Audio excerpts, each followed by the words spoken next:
यूं ही नहीं ताज ताज बन जाता है। शिल्पकारों का हुनर और चुनिंदा संगमरमर ताज को नायाब बनाते हैं। कुछ ऐसे ही चुनिंदा जगहों से बस खास ही चुनकर लाता हूँ। कतरे कतरे को मैं हीरे सा परखता हूँ। यूं ही नहीं मैं रजनीगंधा बन जाता। जो फाइनल होने जा रहा है, क्या उसमें पाकिस्तान किसी बड़े तमाशे की प्लानिंग कर रहा है क्या? क्योंकि आप देखें कि कल बांग्लादेश को हराकर पाकिस्तानी टीम जैसे ही फाइनल में पहुंची, वैसे ही दुबई के क्रिकेट मैदान पर एक पाकिस्तानी फैन हारिस रऊफ का हाथ पकड़कर कहने लगा कि भारत से बदला लेना है, भारत को छोड़ना नहीं है। और वो हंस रहा था हारिस रऊफ। यानी पाकिस्तान संडे को बदला लेने के लिए मैदान में उतरेगा। पाकिस्तान के दिमाग में ऐसा कुछ चल रहा है कि कुछ ना कुछ ड्रामा तो करेगा ही, क्योंकि 2 हफ्ते में 2 बार भारत से हारकर पाकिस्तान वाले बेइज्जत हो चुके हैं। पाकिस्तान को लग रहा है कि फाइनल ही वो मौका है जिसमें वो कोई तमाशा कर सकता है।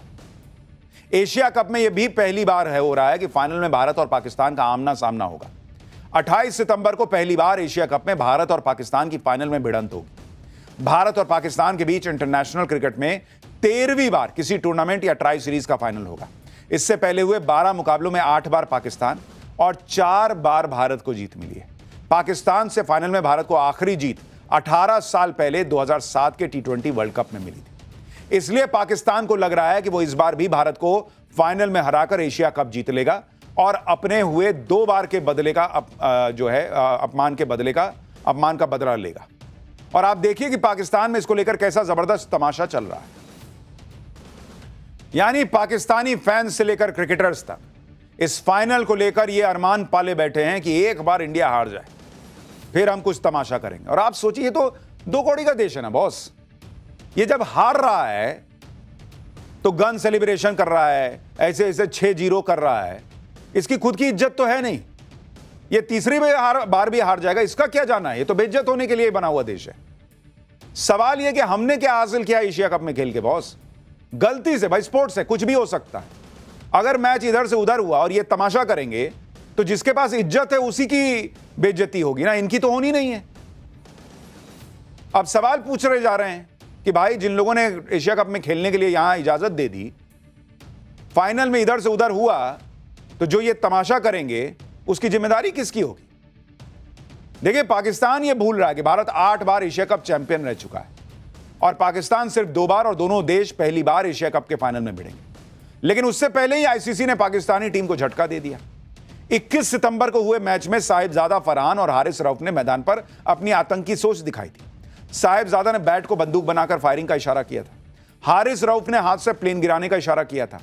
इस उकसावे वाले सेलिब्रेशन पर बीसीसीआई ने आईसीसी और मैच रेफरी एंडी पाइक्रॉफ्ट से शिकायत की। मैदान पर किए व्यवहार के लिए आईसीसी आचार संहिता के तहत लेवल 1 के अपराध का इन्हें दोषी पाया गया। आईसीसी ने दोनों खिलाड़ियों को खेल को बदनाम करने के लिए कड़ी फटकार लगाई। हारिस रऊफ की 30% मैच फीस काट दी गई, लेकिन साहिबजादा को सिर्फ वार्निंग देकर छोड़ दिया गया।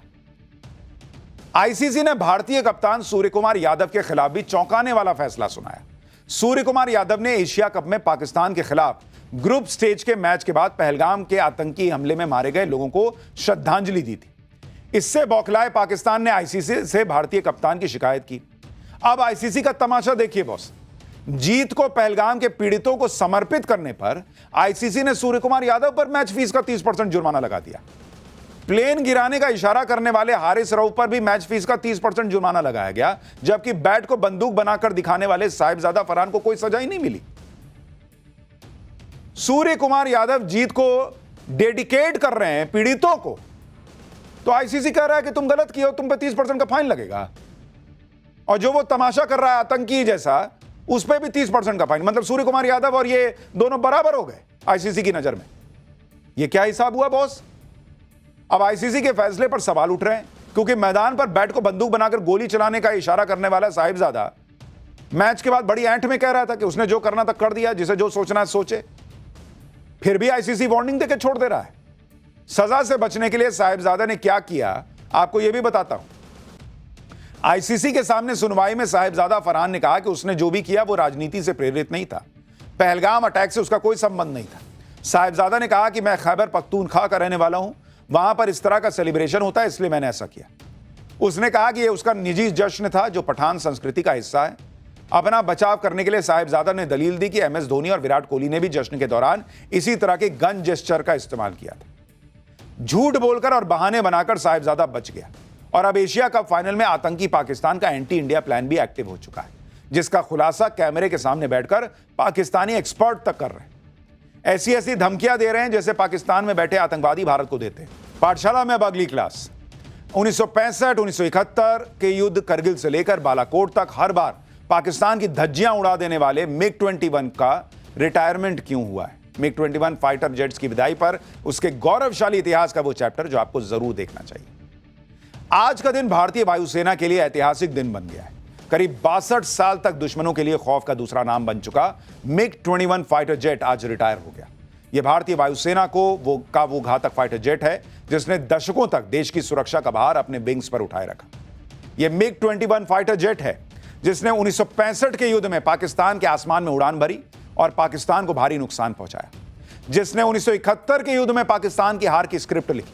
वो 14 दिसंबर 1971 को ढाका में गवर्नर के घर पर मिग-21 का ही सटीक हमला था, जिससे डरकर 16 दिसंबर को पाकिस्तान ने सरेंडर कर दिया था।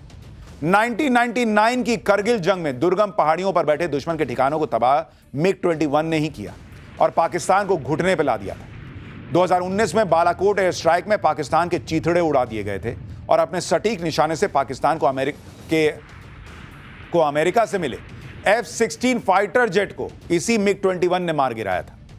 आज भारत के इस गगनवीर को आखिरी विदाई दी गई। जिस चंडीगढ़ एयरबेस में मिग-21 की पहली स्क्वाड्रन बनी, उसी चंडीगढ़ एयरबेस में मिग-21 को फेयरवेल दिया गया। आज पाठशाला में भारतीय वायुसेना के योद्धा मिग-21 की विदाई की एक तस्वीर आपको दिखाऊंगा और मिग-21 का गौरवशाली इतिहास भी बताऊंगा। साथ ही उस स्वदेशी योद्धा की बात होगी जो मिग-21 की कमी महसूस नहीं होने देगा। पाकिस्तान के खिलाफ 1965 की जंग के बाद भारत की हर जंग में खुद को गेम चेंजर साबित करने वाले मिग-21 को आज भारतीय वायुसेना के जाबाज योद्धा की तरफ विदाई दी गई। रक्षा मंत्री राजनाथ सिंह और तीनों सेनाओं के प्रमुख इस ऐतिहासिक पल का गवाह बने। चंडीगढ़ एयरबेस पर हुए भव्य विदाई समारोह में पैंथर्स नाम से जानी जाने वाली मिग-21 की 23वीं स्क्वाड्रन के मिग-21 फाइटर जेट्स ने आखिरी बार उड़ान भरी। ये देखिए आखिरी उड़ान की तस्वीर। एक साथ 2 मिग-21 फाइटर जेट्स ने टेक ऑफ किया। आखिरी उड़ान के बाद जब मिग-21 ने लैंडिंग की तो भारतीय वायुसेना में 6 दशकों के योगदान को सम्मानित करने के लिए उन्हें वाटर कैनन सैल्यूट दिया गया। देखिए दोनों तरफ से पानी जा रहा है, जैसे नहीं वो सैल्यूट देते हैं उस तरह से। पानी की बौछार के साथ ही करीब 62 सालों तक अपनी गर्जना से दुश्मन के छक्के छुड़ाने वाला मिग-21 हमेशा के लिए शांत हो गया। पिछले कुछ सालों में कुछ लोगों ने मिग-21 पर सवाल उठाने की कोशिश की। मिग-21 के क्रैश का हवाला देते हुए इसे फ्लाइंग कॉफिन तक कहा गया, लेकिन आज air chief marshal AP Singh ने खुद मिग-21 से सोलो उड़ान भरकर मिग-21 पर सवाल उठाने वालों की बोलती बंद कर दी। मिग-21 भारत की वायुसेना को मिलने वाला पहला सुपरसोनिक यानी आवाज की रफ्तार से भी तेज उड़ने वाला फाइटर जेट था। पहला मिग-21 अप्रैल 1963 को चंडीगढ़ में उतरा और चंडीगढ़ में ही मिग-21 का पहला स्क्वाड्रन बना। इसलिए चंडीगढ़ में भी भारत के इसी योद्धा को विदाई दी गई। 1960 के दशक की शुरुआत में जब भारत ने मिग-21 खरीदने का फैसला किया तो भारत से तत्कालीन विंग कमांडर दिलबाग सिंह की अगुवाई में 8 पायलट्स को ट्रेनिंग के लिए रूस भेजा गया था। देखिए साल 1962 में मिग-21 को उड़ाने की ट्रेनिंग के लिए भारत के 8 पायलट रूस पहुंचे, लेकिन मेडिकल वजहों से इनमें से एक पायलट को वापस लौटना पड़ा। इस तरह भारत के 7 पायलट्स को रूस में पहली बार मिग-21 उड़ाने का मौका मिला। इनमें विंग कमांडर दिलबाग सिंह के अलावा squadron leader MSD woollen, squadron leader SK Mehra, flight lieutenant AK Mukherjee, HS Gill, AK Sen और BD जयाल शामिल थे।